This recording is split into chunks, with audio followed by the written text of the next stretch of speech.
Halo teman-teman, selamat datang kembali di YouTube channel aku, Anek Family.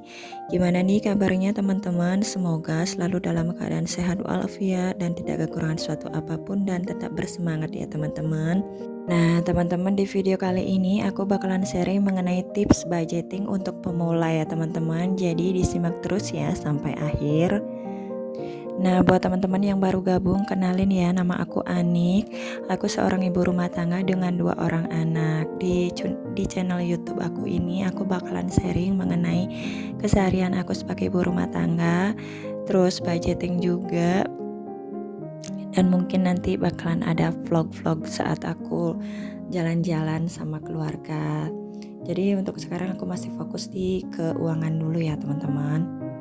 Oke, aku lanjut ya teman-teman. Untuk tips pertama budgeting untuk pemula itu adalah teman-teman mesti menetapkan tujuan teman-teman dulu. Jadi dengan menetapkan tujuan itu akan membantu teman-teman untuk tetap fokus dan semangat dalam membuat anggaran. Contohnya nih, kalau teman-teman mungkin punya tujuan untuk mengumpulkan dana darurat, terus pengen punya tabungan untuk liburan, atau teman-teman juga mau menabung untuk melunasi hutang, seperti itu ya teman-teman. Jadi dengan mengetahui tujuan kita apa, bakalan membuat kita tetap termotivasi untuk membuat anggaran terlebih dahulu sebelum membelanjakan uang kita nantinya ya teman-teman. Oke, nah kita lanjut untuk tips yang kedua adalah mencatat pengeluaran ya teman-teman. Nah, dengan mencatat pengeluaran kita secara detail, kita bakalan mengetahui di mana sih letak pengeluaran kita yang berlebihan. Dengan mengetahui hal tersebut, kita juga bisa mempertimbangkan apakah itu cukup menyenangkan untuk kita atau kita bisa memutuskan untuk mengalihkan pengeluaran itu ke hal yang penting lainnya. Nah, dalam hal ini kita bisa menggunakan expenses tracker ya teman-teman untuk mencatat detail pengeluaran kita setiap bulannya.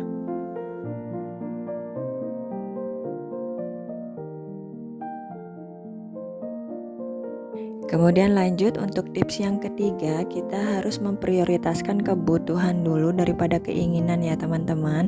Seperti halnya kita ibu rumah tangga yang merupakan kebutuhan itu seperti membayar air, membayar tagihan listrik, kemudian belanja untuk kebutuhan pokok, seperti itu ya teman-teman. Jadi usahakan kita prioritaskan yang merupakan kebutuhan dulu karena itu lebih penting ya teman-teman.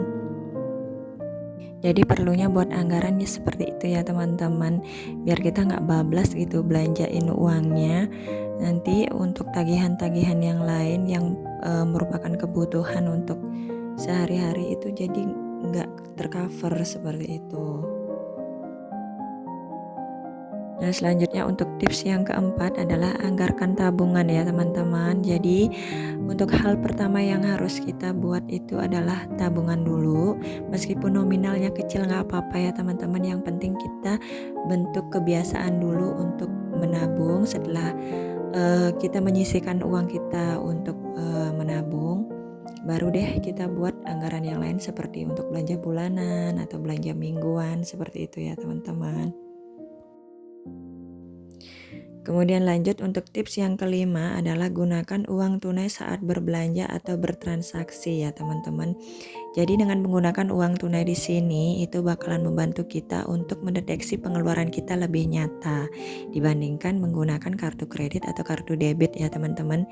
Jadi kalau aku tiap berbelanja itu aku selalu menggunakan uang tunai ya teman-teman. Jadi itu membantu banget untuk aku aware ya istilahnya dengan sisa pengeluaran uang belanja aku. Jadinya dengan mengetahui sisa uang belanja aku tinggal berapa, itu aku bakalan lebih berhati-hati dalam pengeluaran uang selanjutnya agar diusahakan untuk tidak over budget seperti itu teman-teman ya.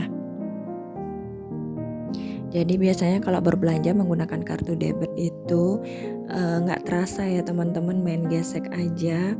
Nanti tiba-tiba udah over budget aja gitu. Jadinya aku biasakan untuk menggunakan uang tunai aja setiap berbelanja. Jadinya lebih teratur dan sesuai dengan anggaran biasanya ya teman-teman. Nah, dengan menggunakan uang tunai itu nanti kita bisa pos-posin sesuai dengan pos anggaran kita di amplop atau menggunakan dompet pintar juga bisa ya teman-teman. Kemudian lanjut untuk tips yang keenam adalah anggarkan untuk pengeluaran ekstra ya teman-teman. Mungkin teman-teman lebih familiar dengan uang jaga-jaga biasanya ya. Nah, itu biasanya untuk mengcover pengeluaran-pengeluaran di luar anggaran kita biasanya seperti mendadak dapat undangan untuk ulang tahun atau undangan pernikahan seperti itu. Nah, kalau aku sih biasanya aku masukin ke anggaran sosial aja biasanya ya untuk pos jaga-jaga seperti ini.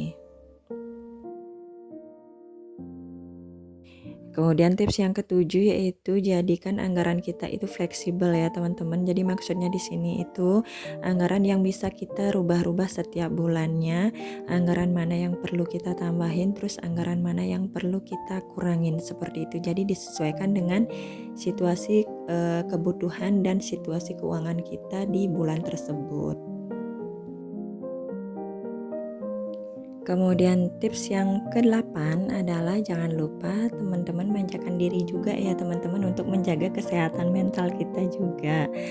Jadi kalau contohnya seperti aku nih di sini selalu aku anggarkan tiap minggunya itu aku ajak anak aku ke wahana kolam renang seperti itu, bayar tiketnya cuma 5.000 aja. Jadi disesuaikan dengan budget keuangan teman-teman juga ya. Jadi nggak perlu yang wah banget, yang penting kita bisa refresh bareng keluarga itu udah cukup sih sebenarnya. Kalau di aku ya nanti kan disesuaikan juga dengan situasi keuangan teman-teman.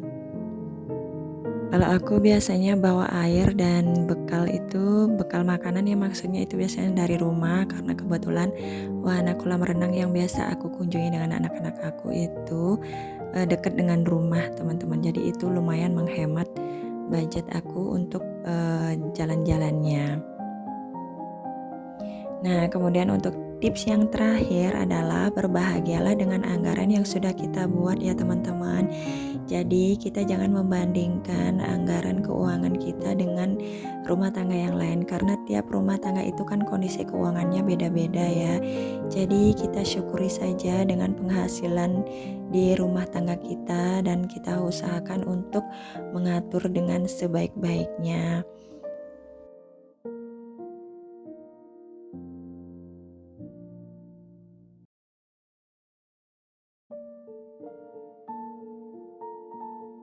Jadi begitu ya teman-teman, tetap semangat untuk teman-teman yang mungkin mau belajar untuk memulai membuat anggaran.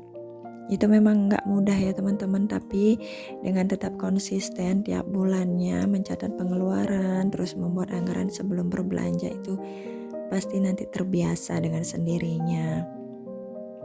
Jadi di sini aku tidak bermaksud untuk menggurui ya teman-teman, aku hanya sharing pengalaman aku dan sebagai sesama ibu rumah tangga aku juga pengen teman-teman juga tetap punya keyakinan kalau bakalan bisa punya cash flow yang sehat seperti itu ya teman-teman. Jadi aku mohon maaf ya teman-teman kalau seandainya ada salah-salah kata dan aku ucapin terima kasih banyak untuk teman-teman yang udah selalu support video aku.